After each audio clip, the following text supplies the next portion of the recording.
ರೇಣುಕಾ, ಹೆಣ್ಣು ಮಕ್ಕಳಂದ್ರೆ ಹೇಗಿರಬೇಕು ಗೊತ್ತೇ? ಹೇಗಿರಬೇಕು ಗೊತ್ತಿದೆಯಾ? ಕಾರದಲ್ಲಿ ಮಂತ್ರಿ ಹಾಗೆ ಇರಬೇಕು. ಮನೆ ಕೆಲಸ ಮಾಡುವಾಗ ದಾಸಿ ಸಮಾನಳಾಗಿರಬೇಕು. ಊಟ ಮಾಡಿಸುವಾಗ ತಾಯಿ ಅಂತ ಇರಬೇಕು. ಪ್ರೇಮದಲ್ಲಿ ಗಂಡ ನಿಚ್ಚೆ ಅಂತಿರಬೇಕು. ಸಮಯ ಬಂದಾಗ ಧೈರ್ಯಶಾಲಿಯಾಗಿರಬೇಕು. ಇಂಥ ಹೆಣ್ಣು ಮಕ್ಕಳಿಂದ ಕೈಲಾಸವಾಗುವುದು ನೀಚ ಆತ್ಮಳೆ. ರೇಣುಕಾ, ನಿನ್ನ ರೋಗಿಯಲ್ಲಿ ನಿವಾರಣೆಗಿರ್ಬೋದು. ಅಲ್ಲಿ ಹೋಗುವಂತವಳಗು, ನನ್ನನ್ನು ಮುಟ್ಟಬೇಡ. ಚಿತ್ತ ಚಂಚಲವಾಗಿ ಕತ್ತಲೆ ಭ್ರಮ್ಯವಾಗಿ ಸತಿ ಹಿತಿ ಮಿತಿಗಳನ್ನು ಮರೆತು ಮೋಹ ಪಾಶದ ನಾಶಿಗೆ ನನ್ನನ್ನು ನೂಕಿ ಈ ಶಿವನಾಮ ಸಂಪ್ರತಿಯನ್ನು ಮರೆತು ಹೊತ್ತು ನೀವು ಅಗ್ನಿ ಸಾಕ್ಷಿಯಾಗಿ ನನ್ನ ಕೈ ಹಿಡಿದು ಅಗ್ನಿ ಜ್ವಾಲೆಯಲ್ಲಿ ನನ್ನನ್ನು ನೂಕಿದಂತೆ ಮಾಡಬೇಡಿ ಸ್ವಾಮಿ. ನನ್ನನ್ನು ತಪ್ಪುಗಳು ಮೊದಲಿನಿಂದ ರೇಣುಕಾ, ಕತ್ತಲದೋಳು ಹೊಟ್ಟಿ ಕಡಿಗಾಗಲಿಲ್ಲ ಗುರುಬೆಟ್ಟಿ. ಮಾಯವ ಮೋಡ ನಿನಗೆ ಬೆನ್ನಟ್ಟಿ ಬರುವಾಗ ನೀ ಯಾರಿಗಾದಿ ಬೆಟ್ಟಿ? ಗೆದ್ದು ಬರತ್ತಿ ನೊಂದಿದ್ದು ಶಿಷ್ಟಿ ಪತಿಪಾದ ಮುಟ್ಟಿ ಶಿವಶರಣರಿಗೆ ಮೋಸ ಮಾಡಿಬಿಟ್ಟು ನೀ ಚಾತ್ಮ. ಒಕ್ಕಲಿಲ್ಲದ ಊರು, ಬಳಕೆ ಇಲ್ಲದ ನೀರು, ಕೊಳತ ನಾರುವ ತೆಂಗಿನಕಾಯಿ ಎಂದಾದರೂ ಮೋಕ್ಷಕ್ಕೆ ಹೊಂದುವುದ ರೇಣುಕಾ? ರೇಣುಕಾ, ನಿನ್ನ ರೋಗಿಯಲ್ಲಿ ಮರಣ ಅಲ್ಲಿ ಹೋಗುವಂತವಳು, ನನ್ನನ್ನು ಮುಟ್ಟಬೇಡ.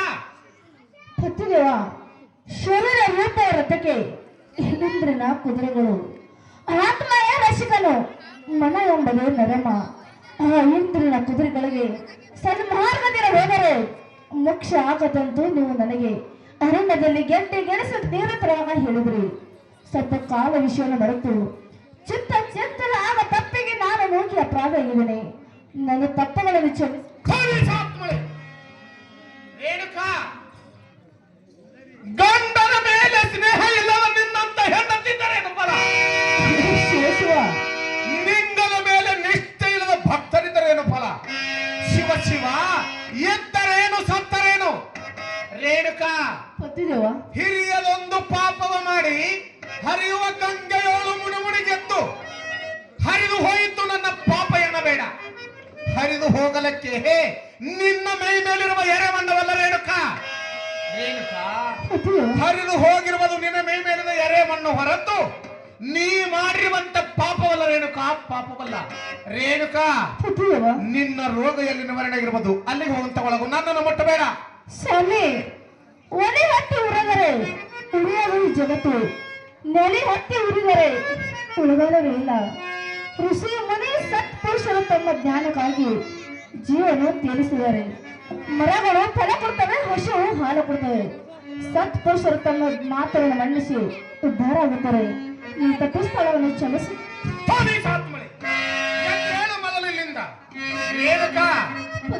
ಸತ್ಯವಿಲ್ಲದ ಭಕ್ತಿ 1000 ವರ್ಷ ಮಾಡಿದರೇನು? ಸತ್ಯವಿಲ್ಲದ ಪೂಜ್ಯ 100 ಕಾಲ ಪೂಜಿಸಿದರೇನು? ಚಿತ್ತು ಶುದ್ಧವಿಲ್ಲದ ಗುಡಿಯನ್ನು 8 ಸುತ್ತು ಸುತ್ತಿದರೇನು?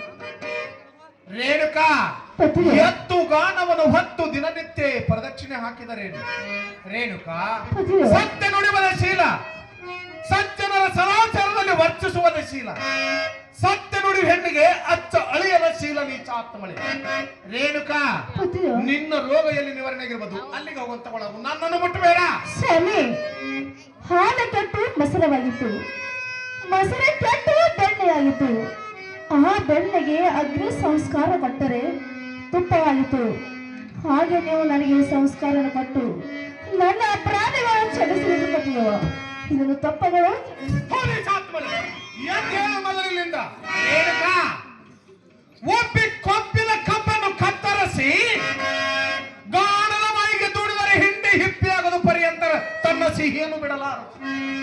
ಬಂಗಾರವು ಬೆಂಕಿಯಲ್ಲಿ ಹಾಕಿ ಕರಗಿಸಿದರೆ ಕರಗುವುದು, ಏಟು ಕೊಟ್ಟರೆ ಏಟು ತಿನ್ನುವುದು ಬೆಲೆ ಬಾಳುವ ವಸ್ತುವಾಗುವುದು.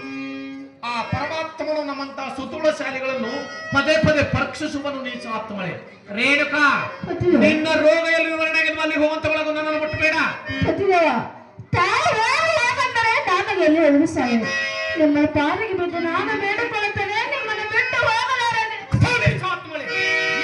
ಮೊದಲಿನಿಂದ ರೇಣುಕಾ, ಹೆಣ್ಣು ಕೆಟ್ಟರೆ ತವರು ಮನೆ ಸೇರುವುದು, ಹೊನ್ನು ಕೆಟ್ಟರೆ ಪತ್ತಾರು ಮನೆ ಸೇರುವುದು.